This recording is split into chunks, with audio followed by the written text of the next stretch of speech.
കൽപ്പകഞ്ചേരി പഞ്ചായത്തിലെ രണ്ടത്താണി യുണൈറ്റഡ് ടവറിൽ പ്രവർത്തിക്കുന്ന മാവേലി സ്റ്റോർ സൂപ്പർ സ്റ്റോറായി ഉയർത്തി. വകുപ്പ് മന്ത്രി GR അനിൽ ഓൺലൈനായി ഉദ്ഘാടനം നിർവഹിച്ചു. സപ്ലൈകോയുടെ 50ാം വാർഷിക ഭാഗമായി വിവിധ ഇടങ്ങളിൽ പുതിയ ഔട്ട്ലെറ്റുകൾ ആരംഭിക്കും. നിലവിലുള്ള മാവേലി സ്റ്റോറുകൾ സൂപ്പർ സ്റ്റോറുകളായി ഉയർത്താനുള്ള നടപടികൾ ആരംഭിച്ചതായും മന്ത്രി പറഞ്ഞു. MLA കുറുക്കോളി മൊയ്തീൻ അധ്യക്ഷനായി. മാവേലി സ്റ്റോർ എന്ന ആശയം പിറക്കുന്നത് 1975-ലുമാണ്. 1975-ലെ അച്യുത് മേനോന്റെ ഭരണകാലഘട്ടത്തിലാണ് കേരളത്തിൽ ജനങ്ങളെ സഹായിക്കുന്നതിന് വേണ്ടി, അവർക്ക് നിത്യോപയോഗ സാധനങ്ങൾ വില കുറച്ച് കിട്ടുന്നതിന് വേണ്ടി റേഷൻ കടക്കും നമ്മളെ പൊതു കമ്പോളത്തിനും ഇടയിലായി ഒരു സംവിധാനം എന്ന ആശയത്തോടു കൂടി മാവേലി സ്റ്റോറുകളുടെ ജനനം നടക്കുന്നത്.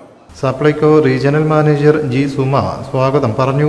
കൽപ്പകഞ്ചേരി പഞ്ചായത്ത് അധ്യക്ഷൻ AP സബാഹ് യുണൈറ്റഡ് ടവർ ഉടമസ്ഥൻ ഫൈസലിന് ആദ്യ വിൽപ്പന നടത്തി. Ward member K. Shahul Hameed, Firoz Pallimali, M. Jayarajan, Mansoor Ali Palamadathil, Abdu Thaikkadan തുടങ്ങിയവർ സംസാരിച്ചു.